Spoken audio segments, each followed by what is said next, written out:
दोस्तों, आज की घटना की शुरुआत होती है उत्तर प्रदेश के ज़िला कानपुर में एक थाना लगता है कानपुर देहात, जिसमें एक छोटा सा गांव पड़ता है भैरमपुर में एक दिनेश नाम का व्यक्ति रहता है, जो कि पेशे से ट्रक ड्राइवर है और उसकी एक सुंदर पत्नी रहती है जिसका नाम पूजा रहता है। दोनों अपना गुजर बसर अच्छी प्रकार से करते हैं। जो दिनेश होता है ये स्वभाव से, चूँकि ये ट्रक ड्राइवर है तो ये शराब पीता है और घर से काफ़ी दिनों तक बाहर रहना होता है, इसलिए ये गैर महिलाओं में भी काफ़ी दिलचस्पी होती है, जिसके चलते दिनेश के पास अपनी पत्नी को कपड़े तो दिला पाता था, लेकिन पत्नी की मांग रहती है कि सोने के गहने, एक सोने की चैन की उनकी पत्नी डिमांड करती है, जिसका वादा दिनेश बहुत दिनों से करते आ रहे हैं। इसी तरह से दोस्तों दोनों की ज़िंदगी अच्छी तरह से चल रही थी और जो दिनेश की पत्नी पूजा होती है वो देखने में काफ़ी आकर्षक और सुंदर स्त्री होती है, जिसको देखकर हर कोई अपना दिल हार जाए। दोस्तों 28 अक्टूबर सन 2025 का समय होता है 5 बजे। दिनेश उस दिन अपनी पत्नी पूजा को फ़ोन करता है कि मैं आज घर आ रहा हूँ, जिसको लेकर पूजा काफ़ी उत्साहित रहती है और इसके चलते काफ़ी संजती संवरती है और उसको अच्छा लगता है कि आज मेरा पति घर आ रहा है और आज मेरे लिए सोने की चैन ज़रूर लाएगा। इसी की आस और खुशी में वो अपने पति दिनेश के लिए अच्छे खाने बनाती हैं और जो दिनेश रहता है ये ट्रक लेकर गांव के समीप आता है, तो गांव के ही समीप एक दारू का ठेका होता है, वहां से ये शराब खरीदता है और फिर कुछ दूरी पर एक मेडिकल स्टोर होता है जहां से ये कंडोम के पैकेट खरीदता है और फिर घर आ जाता है। घर आता है तो दरवाजे पर दस्तक देता है तो दिनेश की पत्नी पूजा मुस्कुराते हुए स्वागत करती है अपने पति दिनेश का और ले जाकर अंदर बैठाती है और फिर पानी लाती है और हालचाल पूछने लगती है और फिर तुरंत ही ये प्रश्न करती है कि मेरा सोने का चैन तो तुम लाए नहीं होंगे। और दिनेश के हाथ में पूजा को कंडोम का पैकेट भी दिख जाता है, लेकिन सोने का चैन उस हाथ में नहीं दिखता है।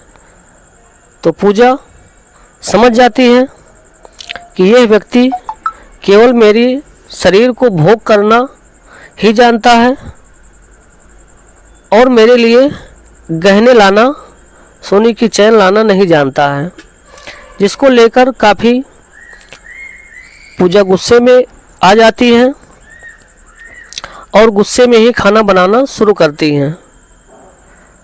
खाना खाने के बाद दिनेश अपनी पत्नी पूजा के पास जाता है और वक्त गुजारने के लिए कहता है, जिसको लेकर पूजा नहीं मानती हैं, लेकिन पूजा दिनेश की पत्नी होती है तो वो ज़बरदस्ती वक्त गुजारता है। लेकिन वक्त गुजारने से पहले जो उसके हाथ में कंडोम का पैकेट रहता है उसको पूजा छीनकर चूल्हे में डाल देती है, जो कि जल जाता है और वक्त गुजारता है दिनेश बिना कंडोम के। वक्त गुजारने के बाद सो जाता है और फिर सुबह ट्रक लेकर वो अपने काम के लिए निकल जाता है। दोस्तों, पूजा की एक सहेली होती है जिसका नाम शीला होता है। जैसे इनका पति जाता है, जैसे ही उसी रास्ते से शीला जा रही होती हैं तो वो पूजा के पास आती हैं। पूजा शीला के गले में एक मोटी सोने की चैन देखती है तो पूछती है कि तुम इसे कब ली हो। इस पर शीला कहती है कि तेरे पति के ही जैसा मेरा भी पति है, वो भी दारू के नशे में धुत रहता है और कपड़े खाना तो मुझे दे पाता है, लेकिन सोने की चैन उसने नहीं दिया है। इसका मैंने अलग ही जुगाड़ किया है। तो पूजा कहती कि कैसा जुगाड़। तो शीला ने पूरी अपनी पोल पट्टी खोल दी। वो कहती है कि गांव में ही रमेश नाम का सुनार है, उसी के साथ नज़दीकियाँ बढ़ाकर उसके साथ वक्त गुजार कर उसी से गिफ्ट के रूप में ये सोने की चैन प्राप्त कर ली। ये सुनकर पूजा भी दिमाग लगाना शुरू करती है कि किसी तरह से मैं भी अब रमेश को अपने हुस्न की अदाओं से रिझाऊंगी और मैं भी गिफ्ट के रूप में उसे सोने की चैन ले लूँगी। जैसा शीला ने रमेश सुनार के साथ वक्त गुजारा है, मैं भी उसके साथ सोने की चैन के लिए वक्त गुजार लूँगी। दोस्तों, एक महिला इतनी लालची होती है, सब नहीं लेकिन कुछ, जिन्हें अपनी इज्जत आबरू का कोई भी होश नहीं होता है। केवल उनके आँखों पर लालच की पट्टी बंधी होती है और उसी लालच की पट्टी के चलते पूरा परिवार उनका बिखर जाता है। तो दोस्तों, एक रात आती है 26 नवंबर 2025 की शाम में पूजा रमेश सुनार के घर जाती हैं और उनसे कहती हैं कि मुझे सोने की चैन लेना था, लेकिन अभी हमारे पास पैसे नहीं हैं। लेकिन इतने आकर्षक और सज संवर कर पूजा जाती है रमेश सुनार के पास।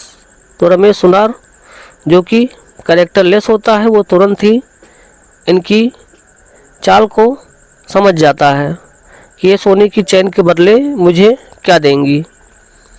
तो दोस्तों, वो सुबह के वक्त अपने दुकान पर आने के लिए कहता है। फिर ये दुकान पर जाती हैं और वो कहता है कि चलो मैं तुम्हें सोने की चैन तो दे दूंगा, लेकिन इसके बदले तुम्हें मेरे साथ वक्त गुजारना होगा। तो कहती है ठीक है, अपना फ़ोन नंबर दे दीजिए, मैं आपको अपने घर पे शाम में जब मेरे हस्बैंड नहीं होंगे तो मैं बुला लिया करूँगी। दोस्तों, फिर आती है 16 दिसंबर सन 2025 शाम 6 बजे रमेश सुनार का फ़ोन आता है पूजा के पास। पूजा कहती हैं कि अभी घर पर कोई नहीं है, आप आ सकते हैं। रमेश सुनार जाता है और सोने की चैन उसके हाथ में देखकर बहुत खुश हो जाती हैं और उसके साथ वक्त गुजारने लगती हैं। रमेश सुनार और पूजा दोनों तब तक वक्त गुजारते हैं जब तक दोनों का मन नहीं भर जाता है। उसके बाद दोनों लोग, रमेश सुनार अपने घर आ जाता है और वो भी सो जाती हैं। दोस्तों, ये खेल इसी तरह से चलता रहता है। फिर दोस्तों, एक दिन 2 जनवरी सन 2026 को इनके पति का फ़ोन आता है कि आज मैं घर आ रहा हूँ और साथ में मेरा एक दोस्त भी आ रहा है, तो दोनों के लिए खाना बनाए रखना। तो दोस्तों, इधर पूजा दोनों लोगों के लिए खाना बना लेती है। दोनों लोग ट्रक लेकर आते हैं, दोनों ड्राइवर होते हैं। उसके दोस्त का नाम सुरेश होता है। तो दिनेश और सुरेश दोनों आते हैं और दोनों लोग शराब पीते हैं और शराब जो दिनेश होता है ये ज़्यादा पी लेता है, जिसके कारण ये जल्दी सो जाता है, और जो सुरेश होता है ये कम पीता है, ये नहीं सोता है। जब दिनेश सो जाता है तो ये पूजा से कहता है कि भाभी अब मैं घर जा रहा हूँ। तो पूजा कहती हैं कि इतनी रात में भैया कहाँ जाओगे, यहीं पर रुक जाओ। चूँकि सुरेश पूजा की मन को भांप जाता है और फिर जैसे खाना खाने के बाद सुरेश सोने जाने वाला ही होता है तो सुरेश पूजा से कहता है कि मैं आपके साथ वक्त गुजारना चाहता हूँ। तो पूजा कहती है कि इसके लिए आपको 5,000 रुपये हमको देने पड़ेंगे। तो कहता है कि ठीक है, क्योंकि उसके पास कोई परिवार होता नहीं है, उसकी शादी हुई नहीं होती है। तो कहता है ठीक है। फिर वो 5,000 पूजा को देता है और पूजा रात भर उसके साथ, सुरेश के साथ, जो कि उसके पति का दोस्त होता है, पूरी रात वक्त गुजारती हैं उसके साथ। और फिर सुबह दोनों लोग खाना पीना खा पी के अपने अपने काम पर चले जाते हैं। दोस्तों, फिर एक दिन जो रमेश सुनार होता है